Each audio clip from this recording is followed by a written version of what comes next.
Good morning students. उम्मीद करते हैं आज के दिन भी आप बहुत ही अच्छे होंगे।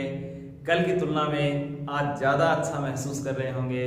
स्वागत है आप लोगों का एक बार फिर से आपके अपनी स्टडी क्लासेस में। आप ही लोगों के लिए हम लोग लगातार प्रयासरत हैं और आपको हर बार कुछ ना कुछ नया सिखाने का हमारा प्रयत्न रहता है। हम लोग कल बहुत ही शानदार टॉपिक पे चर्चा कर रहे थे। टॉपिक का नाम एक्टिव वॉइस, पैसिव वॉइस या इसे हम लोग पैसिव कंस्ट्रक्शन भी कह सकते हैं। इस टॉपिक में हम लोगों ने इंटेरोगेटिव सेंटेंसेस के बारे में चर्चा की थी और इंटेरोगेटिव सेंटेंस दो प्रकार के होते हैं। एक तो वो टाइप जो हेल्पिंग वर्ब से शुरू होता है, किसी मॉडल वगैरह से शुरू हो जाता है, उससे उस टाइप के बारे में हम लोगों ने कंप्लीट देख लिया था। और आज मैं आपको WH वर्ड से शुरू होने वाले क्वेश्चन के बारे में बताता हूं और वो क्वेश्चन आप देखना इंटेरोगेटिव की कैटेगरी में ही आता है। आप एक्टिव वॉइस वाले पार्ट में पाओगे कि सबसे पहले आपको कोई WH वर्ड मिले, उसके बाद आप लोगों को कोई हेल्पिंग वर्ब मिले, फिर सब्जेक्ट मिले, मैन वर्ब की फर्स्ट फॉर्म मिले। इसका ये पैटर्न होगा। तो सबसे पहले आपको WH वर्ड मिल रहा है एक्टिव वॉइस में, फिर आपको हेल्पिंग वर्ब दिखाई दे रही है। इसके बाद आप लोग देखेंगे कि यहां पर हेल्पिंग वर्ब के जस्ट बाद में आप लोगों को कोई भी सब्जेक्ट दिखाई देगा और सब्जेक्ट के बाद आप लोग मैन वर्ब की फर्स्ट फॉर्म पाओगे और उसके बाद कोई क्वेश्चन मार्क मिलेगा आपको। ऐसे सेंटेंसेस को चेंज करने के लिए हम लोगों के पास एक और फॉर्मेट है, एक और फॉर्मूला है जो पैसिव वॉइस में हम लोग कैसे चेंज करते हैं। आप लोग इसे देखते रहना। सबसे पहले आप लोगों को देखना होता है कि जैसा WH वर्ड है वैसा इसे रखना होता है, फिर हेल्पिंग वर्ब का प्रयोग किया जाता है। हम लोगों ने WH वर्ड की जगह WH वर्ड रखा और फिर जो हेल्पिंग वर्ब है उसकी जगह हेल्पिंग वर्ब का प्रयोग किया और उसके बाद आप लोग देखोगे कि ऑब्जेक्ट को उठा लेते हैं और यहां रखते हैं। फिर यहां पे थोड़ी देर पहले मैन वर्ब की थर्ड फॉर्म फर्स्ट फॉर्म थी और इस बार हम लोग ऑब्जेक्ट के बाद मैन वर्ब की थर्ड फॉर्म का प्रयोग करेंगे और लास्ट में वैसा का वैसा क्वेश्चन मार्क हम लोग लगा देते हैं। आप मेरी बात समझ रहे होंगे कि एक्टिव वॉइस में सबसे पहले आपको WH वर्ड मिले तो उसके बाद आपको हेल्पिंग वर्ब मिलेगी, सब्जेक्ट मिलेगा और फिर मैन वर्ब की फर्स्ट फॉर्म मिलेगी।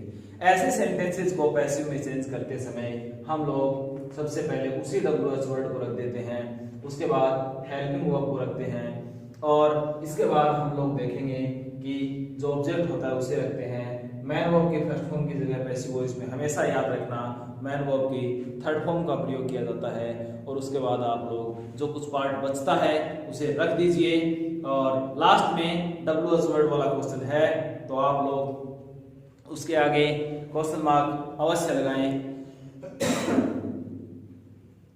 आगे देखिएगा आप लोग, मैंने आपके सामने एक सेंटेंस लिखा, when does he help me. Sentence आपके सामने ये है, when does he help me. Sentence आपके सामने लिखा हुआ बेटा, व्हेन डज ही हेल्प मी। अब एक बार आप एक्टिव वॉइस के पैटर्न पे चलिए और ये पैटर्न आपके सामने लिखा हुआ है WH वर्ड। जैसा WH वर्ड है वैसा का वैसा आप लोग उतार दीजिए, यानी कि व्हेन का व्हेन रहेगा।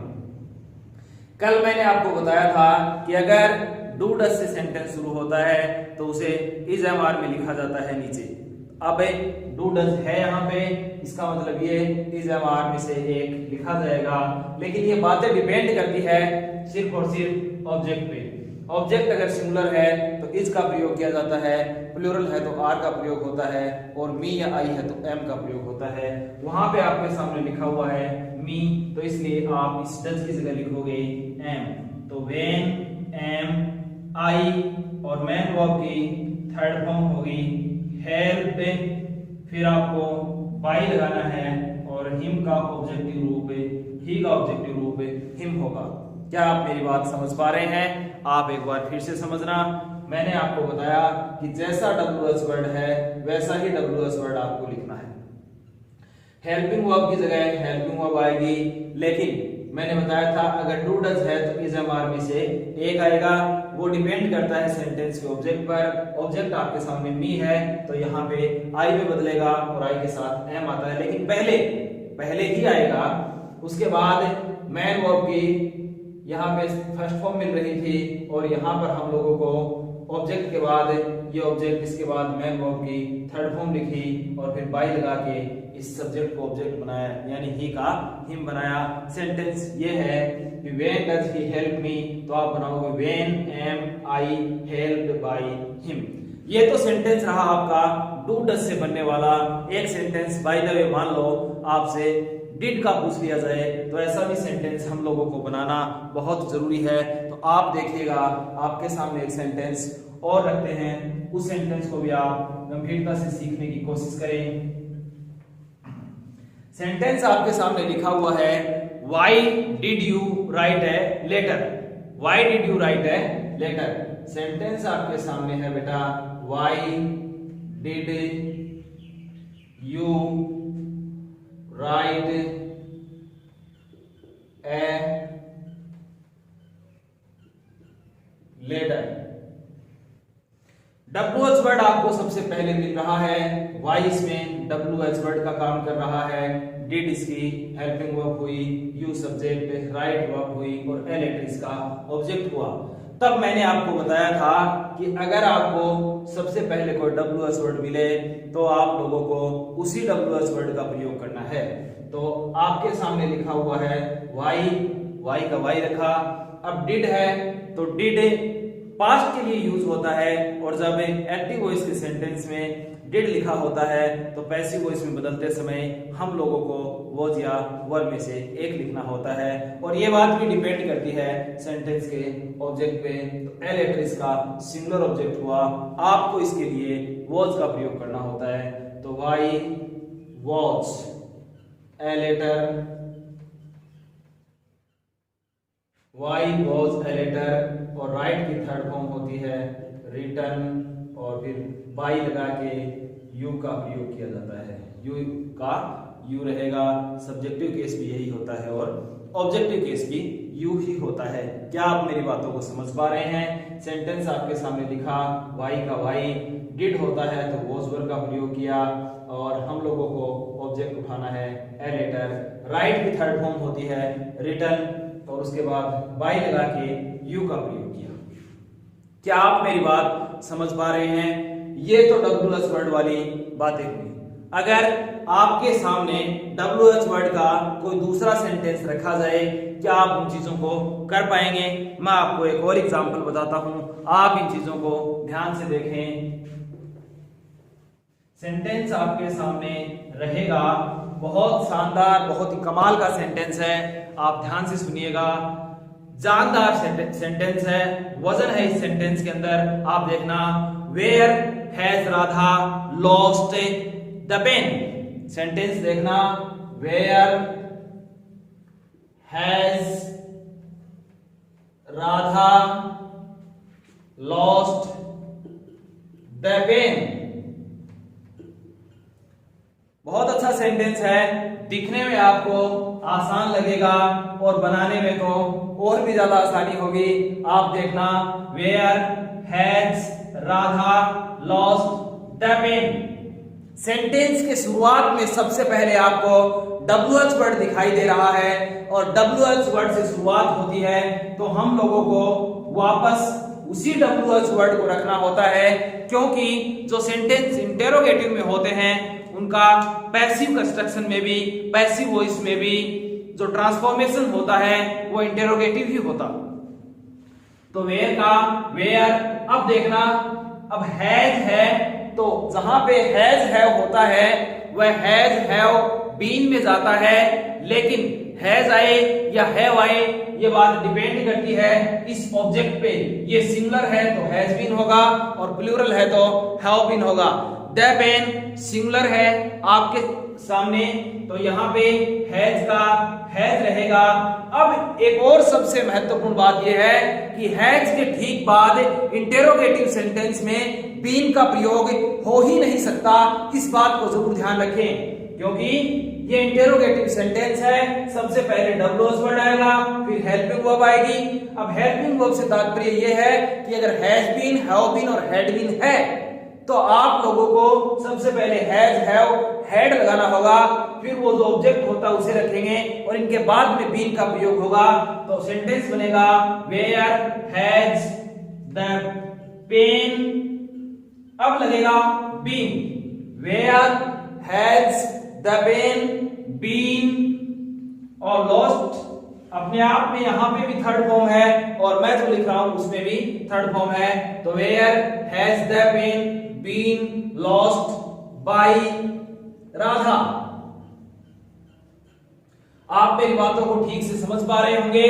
अगर आपको ऐसे सेंटेंसेज में कोई प्रॉब्लम है, ठीक तरीके से नहीं समझ पा रहे हैं तो आप अपने इस चैनल पर कमेंट बॉक्स में जाकर हम लोगों को बता दें कि इस वाले क्वेश्चन में हमें ये प्रॉब्लम है। आप यकीन मानिए हर एक समस्या का समाधान किया जाएगा। ध्यान से देखिए, सेंटेंस में डब्ल्यूएस वर्ड वेयर है, हैज का हैज रहा क्योंकि द पेन सिंगुलर है तो वेयर हैज द पेन। इसके बाद बीन लगेगा, इंटेरोगेटिव सेंटेंस है, लॉस्ट मैन वर्ब की थर्ड फॉर्म हुई और बाय राधा हम लोगों ने लिख दिया। क्या आप मेरी बात ठीक तरीके से समझ पा रहे हैं? डब्ल्यूएस वर्ड से इंटेरोगेटिव सेंटेंस कैसे बनाए जाते हैं, इसमें हम लोगों ने सबसे पहले एक एग्जांपल देखा था। वो एग्जांपल सबसे पहला ये था कि डब्ल्यूएस वर्ड में वेन का प्रयोग किया गया था, उसके बाद वाई का प्रयोग किया गया और इसके बाद हम लोगों ने वेयर का यूज किया है। और अब एक और सेंटेंस आपको मैं बता दूं जो हुम से बनाते हैं, डब्ल्यूएस वर्ड का ही सेंटेंस। आप देखना सेंटेंस आपके सामने ये है, whom did you suggest। Sentence आपका है whom did you suggest। whom did you suggest। अब आपके सामने एक सेंटेंस है, whom did you suggest में डब्ल्यूएस वर्ड का डब्ल्यूएस वर्ड रहेगा और जब डिड होता है तो वॉज या वर्ब पे डिपेंड करता है। तो whom was suggested, सजेस्ट की third form suggested by you। क्या आप मेरी बात को समझ पा रहे हैं? जो क्वेश्चन मैंने आपके सामने रखा उस क्वेश्चन को ठीक से समझें। डब्ल्यूएस वर्ड की जगह डब्ल्यूएस वर्ड रखा, डिड की जगह वॉज वर्ब बदला और सजेस्ट की थर्ड फॉर्म सजेस्टेड हुई और फिर बाय लगा के हम लोगों ने इस ऑब्जेक्ट को रखा। अब तक हम लोगों ने अनेक प्रकार के डब्ल्यूएस वर्ड या इंटेरोगेटिव सेंटेंस देखे हैं। उन सेंटेंसेस में हम लोगों ने हेल्पिंग वर्ब से शुरू होने वाले क्वेश्चन भी देखे हैं, डब्ल्यूएच वर्ड से शुरू होने वाले क्वेश्चन भी देखे हैं। लेकिन एक ऐसा पैटर्न आप लोगों के सामने रखते हैं कि हु से अगर आप सेंटेंस बनाने की कोशिश करते हैं तो आप लोग ध्यान रखिएगा, ये जो रूल आपको बताए जा रहे हैं इनमें कोई भी रूल हु से अगर बना सेंटेंस है तो उसमें नहीं लगेगा। इसलिए हु का सेंटेंस आपके एग्जामिनेशन में हर बार पूछा जाता है। ये बात आप गंभीरता से देखिए, ध्यान पूर्वक सुनिए और समझिए कि अगर हु का सेंटेंस आपके सामने है तो आप किस प्रकार से देखोगे। एक्टिव वॉइस में आप लोगों को एक पॉइंट मिलेगा कि अगर सबसे पहले सेंटेंस में हु है, आप देखना एक्टिव वॉइस में अगर आपके सामने हु है, डब्ल्यूएच वर्ड तो हम लोगों ने इससे पहले भी देखे हैं, उसमें वेयर था, whom था, वाई था, वेन था, अनेक ऐसे डब्ल्यूएच वर्ड थे। लेकिन इस बार सबसे अलग सबसे निराली बात करते हैं और वो सबसे अलग और निराली बात होगी हु की। अगर आपको सेंटेंस में सबसे पहले हु का प्रयोग होता हुआ दिखाई देता है तो आप ध्यान रखिए इसके ठीक बाद आप लोगों को वर्ब मिलेगी। हु के बाद आपको वर्ब मिलती है और इसके बाद आप लोगों को ऑब्जेक्ट और अंत में क्वेश्चन मार्क दिखाई देता है। आप इन बातों को ध्यान से समझने की कोशिश करें। एक्टिव वॉइस में आपके सामने हु है, फिर वर्ब है, फिर ऑब्जेक्ट है और अंत में क्वेश्चन मार्क है। तो पैसिव वॉइस में आप लोगों को ध्यान रखना होगा कि दो तरीके से ऐसे सेंटेंस बनाए जा सकते हैं। नंबर 1 पे होगा ऐसे सेंटेंस को बाई हुम से बनाया जाता है, यानी कि हु को हम लोग बाई हुम में बदल देते हैं। हु को किस में बदल दिया जाता है? बाई हुम में बदला जाता है। फिर आपके सामने हेल्पिंग वर्ब का प्रयोग किया जाता है और उसके बाद आप लोगों के सामने ऑब्जेक्ट होता है और यहाँ पे ऊपर वाला जो क्वेश्चन है उसे आप सब्जेक्ट माने। यहाँ पे ऊपर वाला जो क्वेश्चन है उसे आप सब्जेक्ट माने। अब देखना ऑब्जेक्ट के बाद आप लोगों को मैन वर्ब की थर्ड फॉर्म का प्रयोग करना है और अंत में फिर से उसी क्वेश्चन मार्क को डाल देना है। क्या मेरी बात समझ पा रहे हैं? इसके दो तरीके से क्वेश्चन बन सकते हैं। ये तो पैटर्न ए समझो आप और बी वाला आपको और समझाया जाएगा। आप पहले इसे देखने की कोशिश करें। सबसे पहले हु है, वर्ब है, सब्जेक्ट है। अब आप इसे चेंज करोगे तो हु को बाई हुम में बदला जाता है, यानी कि जो हु वर्ड आता है उसकी जगह हम बाई हुम लिख सकते हैं। अब इसके बाद आपको वर्ब मिलेगी और फिर अंत में सब्जेक्ट मिलेगा। तब आप लोगों को बाई हुम के बाद हेल्पिंग वर्ब का प्रयोग करना है और इसे ऑब्जेक्ट बना दोगे और अंत में मैन वर्ब की थर्ड फॉर्म बना करके आप लोग क्वेश्चन मार्क लगा दोगे। एक और तरीका है जो आपको मैं बताता हूं कि वहां पर आपको हु की जगह को चेंज नहीं करना है, यानी हु जैसा है वैसा ही रहेगा। तब आप लोगों को इसके बाद हेल्पिंग वर्ब का प्रयोग करना है। किसका प्रयोग करना है? हेल्पिंग वर्ब का प्रयोग करना है और फिर आप लोगों को ऑब्जेक्ट लिखना है और ऑब्जेक्ट के बाद सीधी सी बात है मैन वर्ब की थर्ड फॉर्म का प्रयोग करोगे। मैन वर्ब की थर्ड फॉर्म का प्रयोग करोगे। दो पैटर्न है आपके सामने। हु से सेंटेंस कैसे बनाया जाता है मैं आपको समझाता हूं। हम दोनों पैटर्न के हिसाब से काम करते हैं। सेंटेंस आपके सामने लिखा हुआ है हु स्टॉल द पेन, लिखा हुआ है हु स्टॉल द पेन। आप मेरी बात समझ पा रहे होंगे। क्वेश्चन आपके सामने ये है हु स्टॉल द पेन। ये WH वर्ड, ये आपकी वर्ब और ये आपका ऑब्जेक्ट रहा, यानी कि सब्जेक्ट रहा, इसे ऑब्जेक्ट बनाना है। तब आपको देखना होगा कि सबसे पहले पैटर्न ए पे चलते हैं। किस पे चलेंगे? पैटर्न ए पे। पैटर्न ए में हम लोग देखेंगे कि जो हु है उसे बाई हुम में बदला जाता है। किसमें बदला जाता है बेटा? बाई हुम में। हमने क्या लिखा? बाई हुम। अब यहाँ पे लिखेंगे हेल्पिंग वर्ब। हेल्पिंग वर्ब किस पे डिपेंड करती है? मैंने आपको बताया था कि अगर किसी सेंटेंस में मैन वर्ब की सेकंड फॉर्म है तो आप लोगों को वॉज या वर का प्रयोग करना है। द पेन सिंगुलर है इसलिए यहां पे क्या आएगा? वॉज। तो बाई हुम हेल्पिंग वर्ब आएगी वॉज। अब ये ऑब्जेक्ट द पेन और मैन वर्ब की थर्ड फॉर्म, तो क्या होगा? स्टॉल की थर्ड फॉर्म होगी स्टॉलन। अब इस पैटर्न को ध्यान से समझने की कोशिश करिए। मैंने कहा हु स्टॉल द पेन, तो हम लोगों ने इस WH वर्ड में जो हु है उसके पैटर्न ए में देखा था कि हु को बाई हुम में बदला जाता है।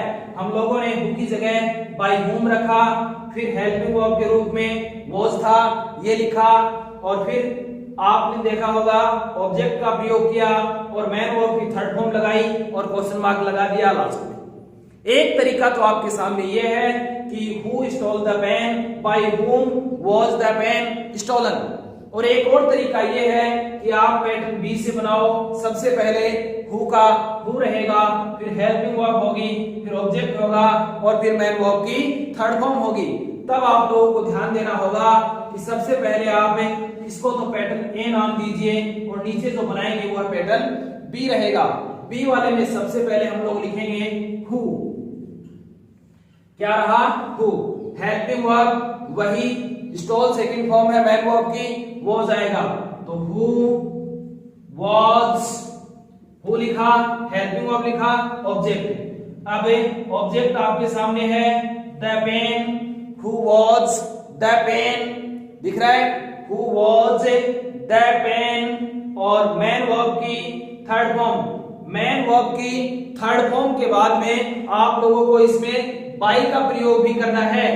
तो देखना, who was the pen, main verb की थर्ड फॉर्म होगी स्टोलन, और अंत में आपके सामने रहा बाई और क्वेश्चन मार्क लगा दो। समझ पा रहे होंगे? एक बार फिर से इन चीजों को समझने की कोशिश करना, मैं आपको समझा रहा हूं और गौर से देखना। पैटर्न बी पे एक बार फिर से गौर करें। बी ये था कि अगर आपको कोई WH वर्ड मिले, यानी कि हु की बात चल रही है, तो उस हु को सेम वैसा ही रख दें। तो हु का हु रहेगा। अब ये हेल्पिंग वर्ब रही, स्टॉल सेकंड फॉर्म थी, तो इस वजह से यहाँ पे वॉज का प्रयोग हुआ। तो हु वॉज, ये ऑब्जेक्ट रहा द पेन, मैन वर्ब की थर्ड फॉर्म स्टोलन, और अंत में आपके सामने लिखा हुआ है बाई। तो इस बाई को उतार दो और क्वेश्चन मार्क लगा दो। अब इस WH वर्ड में विशेष रूप से हु वाले सेंटेंस में अगर आपको कोई प्रॉब्लम है तो आप पूछ सकते हैं, कमेंट बॉक्स में जाके कमेंट कर सकते हैं। एक और ऐसा ही सेंटेंस मैं आपको बताता हूं हु से बना हुआ। अब आपके सामने एक छोटा सा सेंटेंस और है। सेंटेंस आपके सामने लिखा हुआ है, ये पैटर्न ए से बनेगा। सबसे पहले क्वेश्चन है who called Geeta, who called Geeta. अब पैटर्न ए पे चलिए। ए पे आपके सामने लिखा हुआ है बाई हुम। क्या लिखा हुआ है? बाई हुम। अब इस बाई हुम को लिखो, बाई हुम कॉल्ड मैन वर्ब की सेकंड फॉर्म है, तो फिर आएगा वॉज, क्योंकि आगे ऑब्जेक्ट गीता है। तो बाई हुम वॉज, समझ में आ रहा होगा? बाई हुम वॉज, ऑब्जेक्ट रहा गीता, और मैन वर्ब की थर्ड फॉर्म होगी कॉल्ड। क्या आप मेरी बातों को समझ पा रहे हैं? मैंने आपको फिर से एक सेंटेंस समझाया है जो हु से शुरू होता है। हु की जगह बाई हुम आया, कॉल्ड की वजह से वॉज आया, और फिर गीता का गीता रहा, और मैन वर्ब की थर्ड फॉर्म कॉल्ड रहा। तो who called Geeta, by whom was Geeta called, यानी कि सबसे पहले बाई हुम, फिर हेल्पिंग वर्ब, फिर ऑब्जेक्ट और मैन वर्ब की थर्ड फॉर्म। पैटर्न बी की बात करते हैं। बी वाले पैटर्न में हम लोग हु को चेंज नहीं करेंगे, यानी हु का हु रहेगा, फिर हेल्पिंग वर्ब वही वॉज, फिर आपका ऑब्जेक्ट गीता, तो who was Geeta, main verb की थर्ड फॉर्म कॉल्ड, और फिर आपके सामने लास्ट में लिखना है आपको बाई और क्वेश्चन मार्क लगा दो। ये आपका पैटर्न रहा। आप लोगों को विशेष रूप से सिर्फ और सिर्फ हु वाले सेंटेंस का ध्यान रखना होगा। ये आज का इंटेरोगेटिव सेंटेंस कंप्लीट हुआ। इसमें हेल्पिंग वर्ब से रिलेटेड बातें मैंने आपको कल बता दी थी, और WH वर्ड से रिलेटेड बातें आज बता दी है। अगर इसमें आपको किसी प्रकार की कोई प्रॉब्लम है तो आप निश्चित रूप से हमें कमेंट करें और अपनी समस्याओं का समाधान करवाने की कोशिश करें। निश्चित रूप से आपकी समस्याओं का समाधान किया जाएगा। और एक बात के लिए आप लोग का धन्यवाद देना चाहेंगे कि आप लोग लगातार हमारे साथ इन्हीं क्लासेस में जुड़े हुए हैं, और भी इसी तरह आप लोग जुड़े रहें। जो नए बच्चे हैं उनको इन्फॉर्म करने की कोशिश करें, और आप लोग इस वीडियो को और इससे रिलेटेड और भी जो वीडियोस हैं उनको कमेंट, लाइक, शेयर और सब्सक्राइब करना ना भूलें। बहुत बहुत धन्यवाद आप लोग का। Thanks a lot, thank you very much.